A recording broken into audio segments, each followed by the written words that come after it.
Hi guys, সালামু আলাইকুম। Welcome to my another blog. আমি এই ব্লগটি নিয়ে আসি সাকিবুল হাসানকে নিয়ে, যিনি বাংলাদেশের গর্ব। তিনি হয়েছেন বাংলাদেশের 1 নম্বর ব্যাটসম্যান, বিশ্বের সেরা অলরাউন্ডার সাকিবুল হাসান।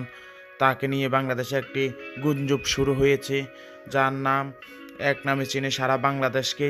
সাকিবুল হাসানে যিনি বিভিন্ন লিগে ক্লাবে খেলেছেন, আর তার রিভিউটা দেখতে থাকুন। আর কেমন হয়েছে অবশ্যই কমেন্ট এবং লাইক করে জানিয়ে দেবেন। সবাই জানি, বিভিন্ন পত্র পত্রিকায় অনেক সময় এসেছে যে আমাদের মানটা আসলে কোন লেভেলের। ম্যাচে যাওয়ার আগে অনেক সময় জেনে যায় যে কোন দল জিতবে, কোন দল হারবে।